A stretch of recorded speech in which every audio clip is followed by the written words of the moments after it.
It is Parallel Frequencies with just Blane and Coco. Now, Coco, this is going to be a feature Friday / movie Monday.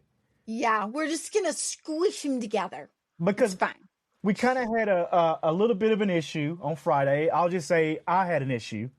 And we had to take our child to the ER. He hurt his arm. So he had to go get his arm looked at. And this happens when you have kids. I'm glad that he's okay and it wasn't broken. But dislocated. He dislocated his little bitty elbow and they popped it back in and he was fine. But that was terrifying. I'm not going to lie. That was scary. Yep. That was scary. That's the first time totally get it. We've done the ER visit with a child. And it was, but we're here now on Movie Monday / Feature Friday, right? Like that's what we're doing. We're just going to combine the two. Yeah, we'll squish it. This week was going to be In Case You Missed It week anyway. And so we get to just start it off with a new movie that we haven't talked about yet. You know, speaking of that, because it is In Case You Missed It, so we will be putting out some older episodes that you may not have seen out there. Our freaks may not have seen them. That gives you time, freaks, to get caught up on what we've already done. And we can also give you a little bit of a teaser on what you should be watching this week so that we will talk about next week. What do we got coming up, Coco? What's on there? All right, coming up, we've got Kill Bill. We'll be talking about, is it Volume 1 and 2? We'll do The Whole Bloody Affair. That's what's out now. The Whole Bloody Affair is what we'll call it. Bloody Affair. Yeah. We're going to get started Tuesday. We're going to start with Ted Lasso. Oh, I love it. Yeah. I love it. We got a new season of Ted Lasso coming out May, June this year, maybe, on Apple TV Plus. So, I can't wait to break that one down. What else we got on there? We haven't binge watched it yet. This will give you a whole week in advance. You can start. And then we have, for Wistful Wednesday, I know this will be one of your favorites. I know that you've been on the edge of your seat waiting for this to happen for years. We're going to talk about Alien. Oh, all my Alien stuff back here. There's an Alien coloring book that you gave me. Finally. That coloring book. That's the wildest color. I can't wait to talk about Alien. And I know why we're doing it. It's Women's Month. Yep. And that's one of the most heroic women to ever be on film right there. And she did take that to... We're going to do the whole episode here if I start talking about it. So you better cut me off. Get you started. I know we can sit and talk about how that was a groundbreaking movie for women in horror. So we're going to talk a lot about that. And then Feature Friday... when we come back, will be The Last Showgirl, Pamela Anderson. Ooh. So if you guys haven't seen it, you got to watch it. It's a great movie. Okay. Does an amazing job. So we can't wait to talk about. I flipped the calendar to March, and it's Alien. I just thought about it. It's got the xenomorph holding a cat, of course. You gave me that. I think most of the stuff in my background came from you. Like I said before, in December, I said, you and your wife are so easy to buy gifts for. I wish my own husband was so easy to buy gifts for because he doesn't have those niche things that are like obsessive for him. He'd be great with tools, I guess. But yeah, it's easy to go find a horror themed cat calendar. Know that's perfect. Perfect. As you see right here, the shirt. Yeah. This was a gift. An A24 shirt. I only break it out for special occasions, today being one of those, because we are going to talk about an A24 movie. But look at this one. This has got the old googly eyes A24 shirt that's sold out now. But that's from the movie, what was it? It's Everywhere, Everything in Between, or whatever it was. Everything All at Once. Yeah. Look, I found this too. Ooh. I've never opened this, and this was a gift, and it's an A24 sweater. My wife gave me this as a gift, but this is what they do. They send nice packaging. There's an envelope in there. I don't really know what's in that. Maybe we'll open that up one day. Like a time capsule. Yeah, right. I started thinking, this actually came right before this movie that we're going to talk about today dropped. I don't think it's got anything related to it, but A24 has got one of the best shops there is. I just happened to be in there today looking around. And you're absolutely right, Coco. Like, if anybody wants to get me any type of gift, You go to A24, and right here you can see if I had legs, I'd kick you. They got That's I on my saw the list. TV glow. Have you seen I Saw the TV Glow? Great movie there. That's a great one. Check Add this it one to out. the list. They got a Backrooms adhesive poster. I don't know if you've seen the trailer for Backrooms yet. I don't know if we watched it together. It looks terrifying. And Yeah. that's me saying that about an A24 movie. So you know it's going to be scary. There, everything, everywhere, all at once. That's what this shirt is from. And there's a Mahjong set. Marty Supreme. They got a Marty Supreme tennis table. Ping pong table. You seeing that? See, this is why they need to just get in touch with us as sponsor of the show. We'll do this every week. We'll just go, let's just check out what's new at the old A24 gift shop. I mean, right there, Coco, I got your gift right here. Your Christmas ornaments, the Hereditary ornament set right here. That's great. You also got the May Queen tree topper. That's right up your alley. I would like. Yeah, I'll take right? that. Yeah. And I'm just scrolling through. They got hot dog finger hands. There's Dwayne The Rock Johnson and the Smashing Machine poster. What are these A24 playing cards? That looks pretty cool. Speaking of playing cards, what does it mean when you find playing cards randomly? Randomly? Yeah, because outside of their box, outside of their set. It's just because a I card. found one. I found one years ago in Hollywood, and I've always heard there's something to it. But let me grab it. But let's see what do you think this is all about? Because I have carried this with me, and I found a random card on Hollywood Boulevard. It was a Joker card, and I just carry it with me everywhere. What does this mean? What does it mean? Well, let me ask you, in the moment that you found it, were you deep in thought or deep in like very serious contemplation of any kind? To be honest, I was probably stumbling around drunk down Hollywood Boulevard, probably 2, 3 in the morning, and found it. But I could have been contemplating. I don't know. Okay, then maybe it was calling you out, because I know if I found a Joker card, it would be like, Courtney, you need to stop taking life so seriously. This is a message. This is your omen. This is your sign to let you know that you're just a little too in the weeds right now, and you got to like lighten up a little bit. But maybe for you, it was quit being a joker, get yourself back together, go home, sober up, take a cold shower. Yeah. Yeah. I could see that. But I want to know if any of the other freaks out there, if you ever randomly find playing cards. I don't. I find dimes. Dimes are my thing most of the time. And that's a message from my grandmother who's passed on. She will leave dimes for me in specific ways that are like, oh, she's checking in. She's right there. She's letting me know it's okay. Yeah. That's pretty cool. So cards not my thing, but there it is. Playing card. Find random playing cards. Right now, though, it's time for you guys, you freaks, everybody out there to pull up a chair, because we're about to go back to Graceland. And I'm not talking about the neon lights and the jumpsuits type of Graceland. We're talking about the kind of dirty, to me. It was dark. How about that? Let's just say it's dark. It's an A24 movie, and it's Priscilla is what we're talking about today, 2023. And let me just say this too right at the top, because I know at this time when the movie came out, there was Elvis fatigue going on. We just had Baz Luhrmann's Fever Dream with Elvis that won an Oscar, I believe. But this is not that. This is Sofia Coppola's not interested in the king so much, but she's interested in the girl sitting in the corner of every frame of the other movie. Yes. And you know that this is not a biopic. It's basically a ghost story in the 1960s in a prom dress. It's just, beautifully done, let's say.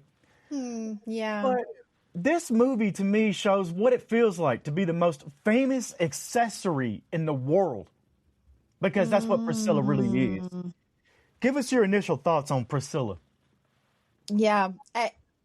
I have had a chance to sit and think over this movie even longer because we postponed this episode, and that makes me so happy. I feel like the universe provided this opportunity for a reason, because I'm looking over as I'm watching this movie, I like to take notes and scribble around in my notebook here, and you'll see I did a little doodle.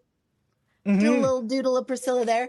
I was actually going to wear my false lashes and my, maybe rat at my hair just a little bit, get a little cat eye in that mascara and that eyeliner going.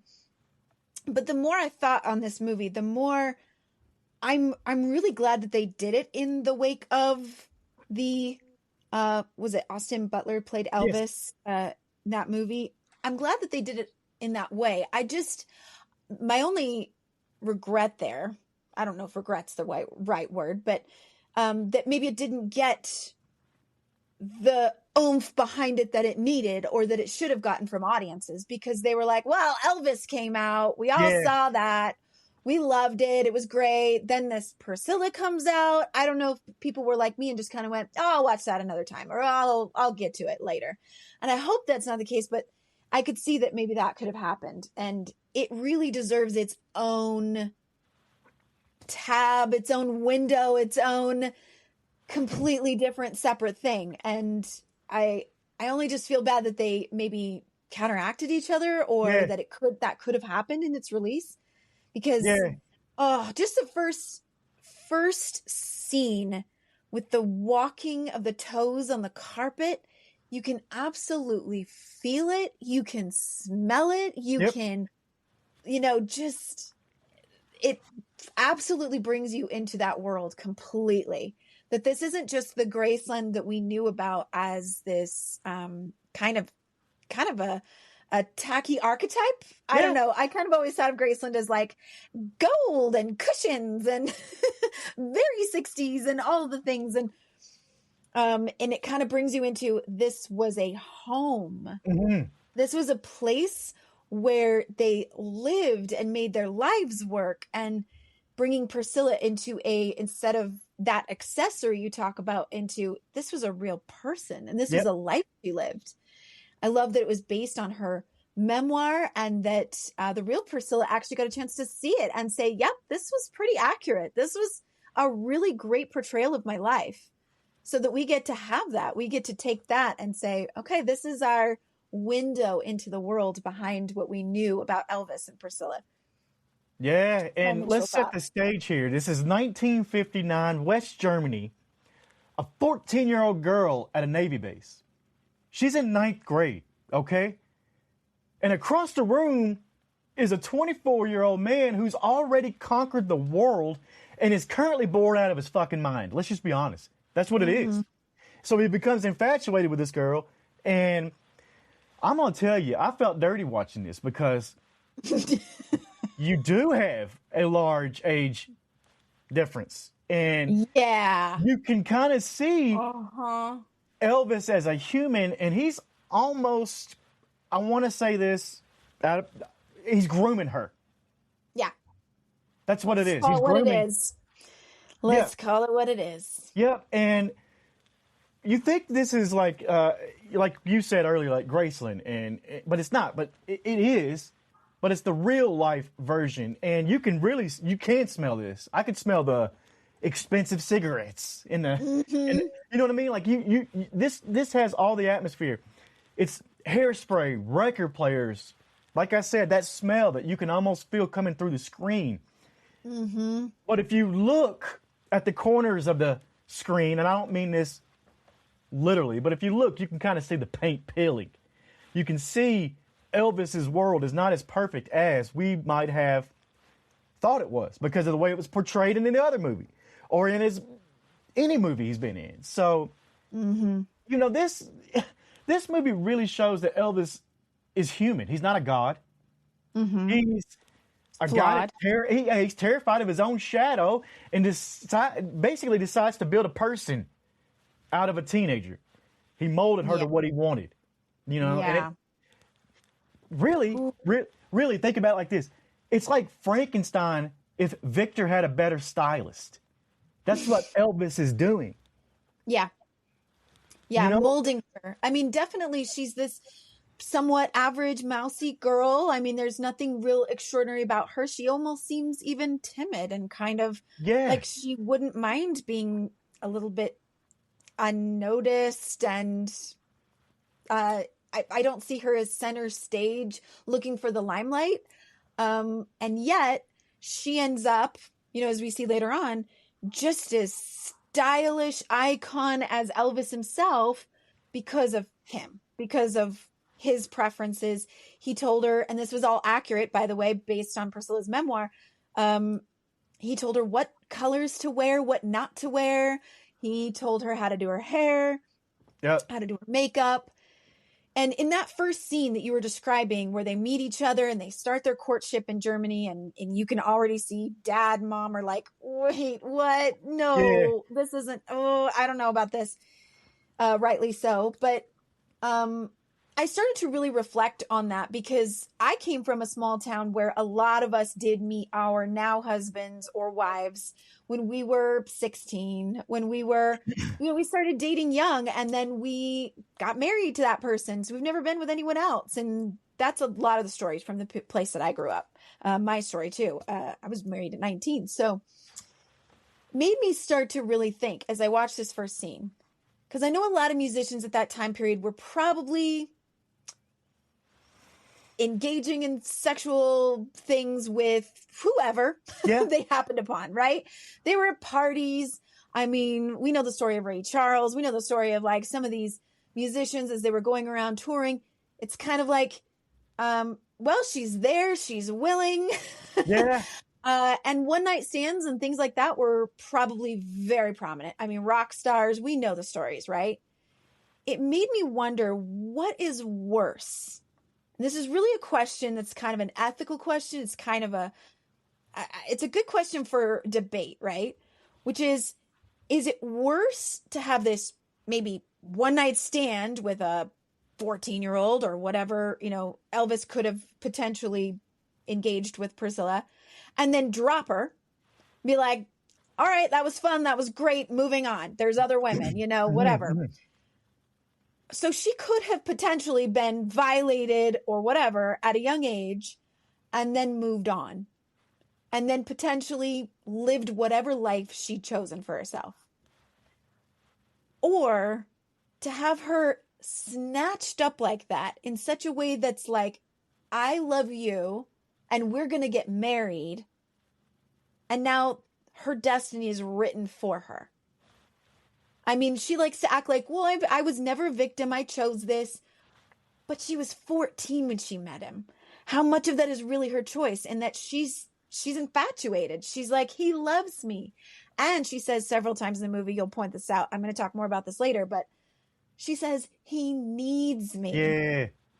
He's opening up to me. He talks about his mother. He misses his mother. He's grieving. She is snatched up, right? Mm-hmm. She is absolutely like plucked, ripe and young, and made to believe that this is the fairy tale ending for her. And I got to say that the parents and general or whoever that got her there are just as guilty in allowing this to happen. And that's, I'm sorry, it's not okay. No. It's not. Let's call it what it is. I'm so glad. And that's where I'm going to come in right now and jump in with my rebellious take, because a lot of people will call this a romance and still think it is. I call it slow motion hostage situation with a great soundtrack. That's what's going on. Oh, yeah. Think about that. Yeah.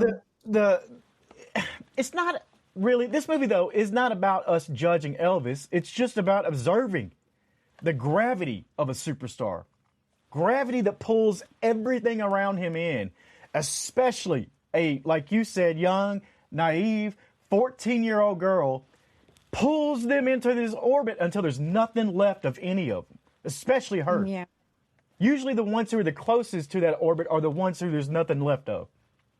Yeah. Yeah. And I think that the Elvis movie gave us a really good depiction of Elvis's experience as he was abused. Yeah. Right?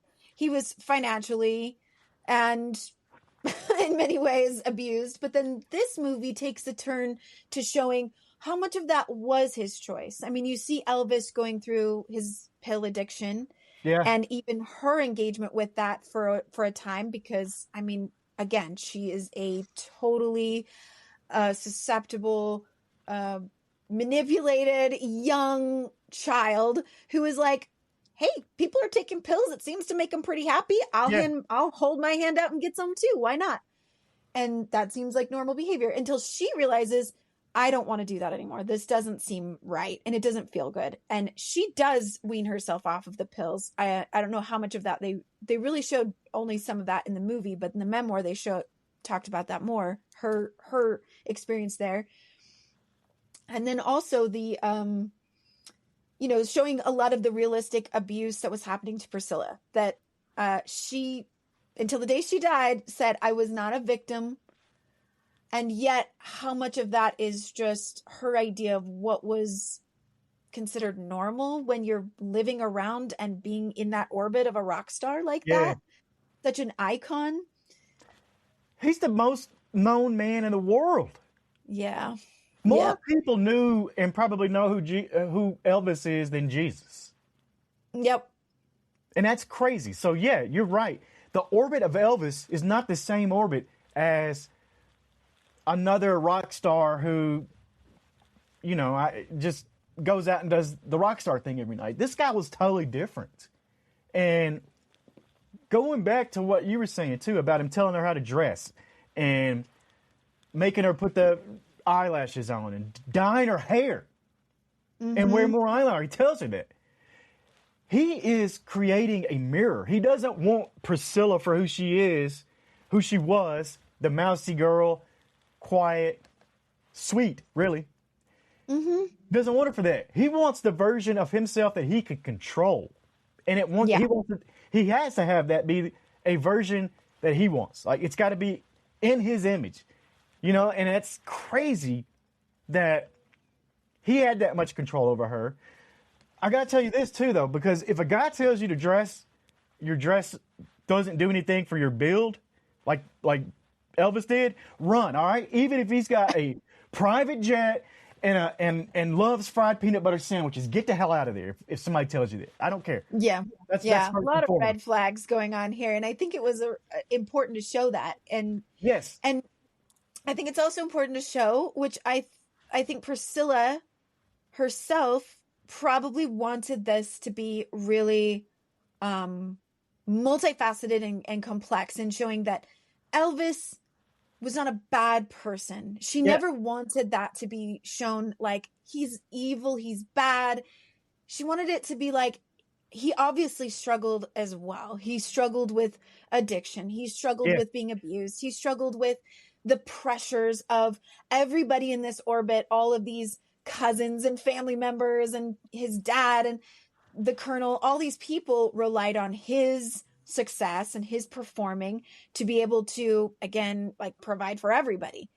And so that, and, just society in and itself, the patriarchy, like, we could go into how that is an influence as well, is that he felt justified in telling her, your role is to be there for me. Yeah. Like, keep the home fires burning, he says. And no, I don't want you to get a job. I don't want you to do this. I don't want you to do that. Your whole job and your whole existence is to be there for me. You just got to do that. That's your only job. Just be you and never change. And, clearly we can see some very real problems with that.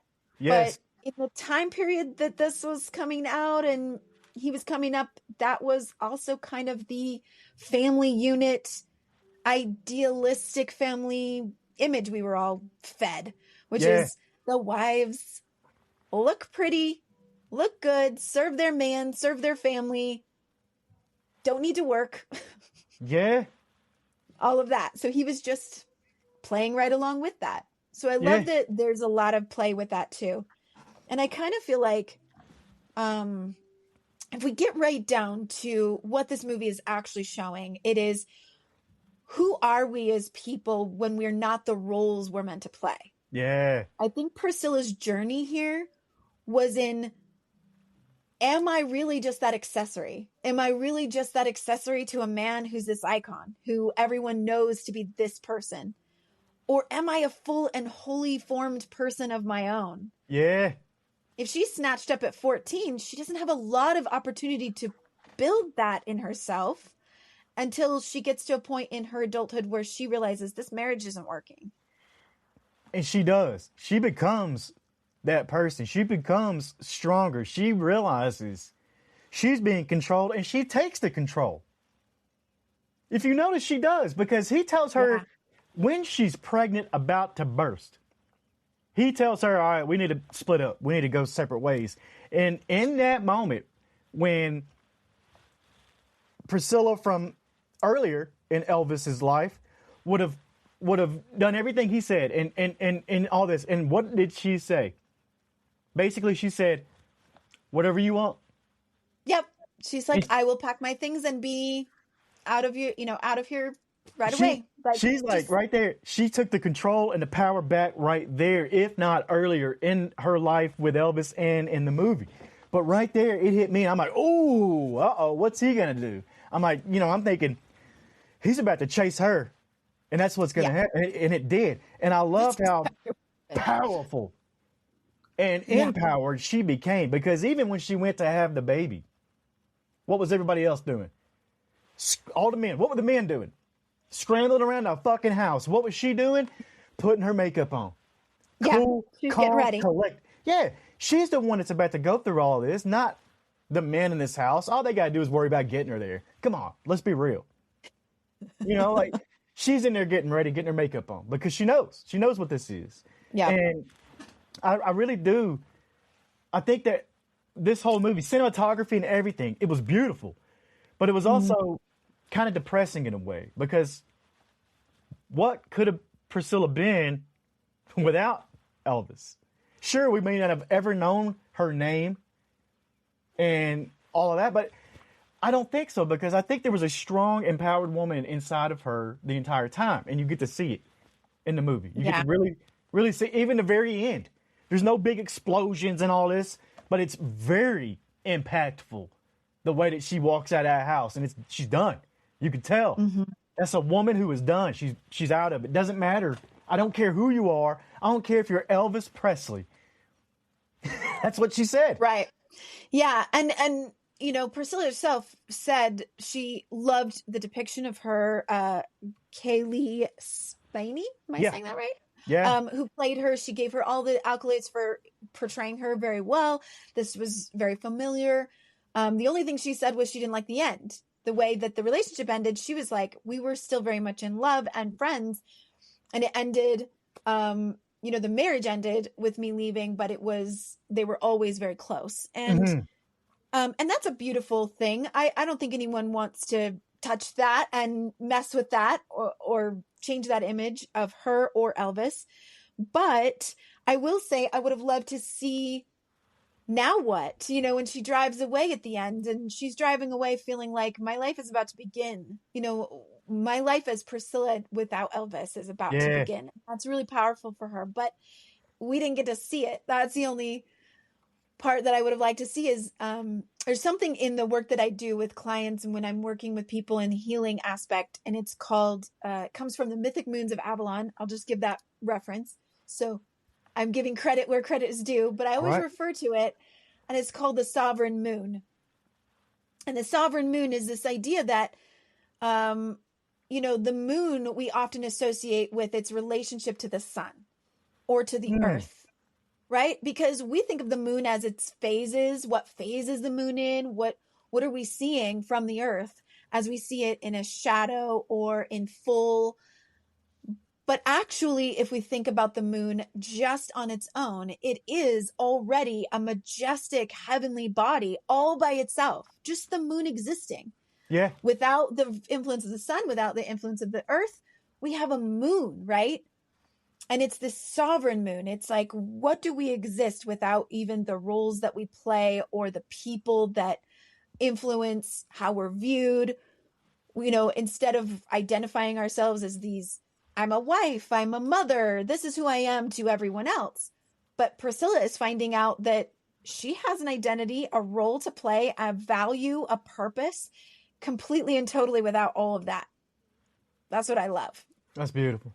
What's your final thoughts on Priscilla? I think that my final thoughts, if Priscilla has taught us anything from the portrayal of her in this movie being so accurate and so wonderful, was that finding significance. She wanted significance because she kept saying in the beginning, well, he needs me.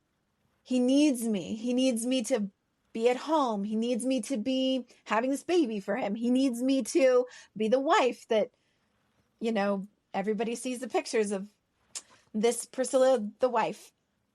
But in each of our journeys on this planet, in our earthly bodies, is to find out what significance do we have? What is our significance independent from other people? Absolutely. Absolutely. This movie is beautiful. I want to touch on Graceland for a minute because that is beautiful too. And they filmed it there. It felt like a museum that you weren't allowed to touch anything, much less sit on the furniture. It's still like that today. And I will this is my confession. You hear the accent. You know I'm from Tennessee. I lived in Memphis for a long, long time. Never been to Graceland. Not even once. I've seen the gate. I've driven past it quite lots of times. It's not really particularly in a great part of town. So if you live there, you don't normally go to that part of town. I never went there, but I used to DJ across the street from Sun Studios. And every time I'd get off, it'd be 3, 4 in the morning. I just kind of walk by and just stop and look. I've been in there. I've been in Sun Studio. I've done some work in there, but never been to Graceland. Not even once. So I got to make that confession. But this movie's beautiful, brilliant, all those great things. I mean, Sofia Coppola made us realize and remember that the girl in the shadows, for the guy that we spent decades obsessed with in front of a microphone, the girl in the shadows got a story too. And it was deep, heavy. And it needed to be told. I love this movie. I'm also making one more confession that I was one of those with the Elvis fatigue, and I put this off. I didn't watch this till last week. I need to do better with my A24 movies and just watch A24, regardless of what the content's about. Rarely do we find a bad one from A24. Yeah, true. But yeah, freaks. This isn't a one-way street. We want your thoughts on this film too, so hit us up. Wherever you see us, wherever the clips are, get in the comments, talk about Priscilla with us. Get ready for next week's shows too, because that's going to be wild. And keep your ears open and your frequency clear. We'll catch you on the other side. That's Parallel Frequencies with just Blane and Coco.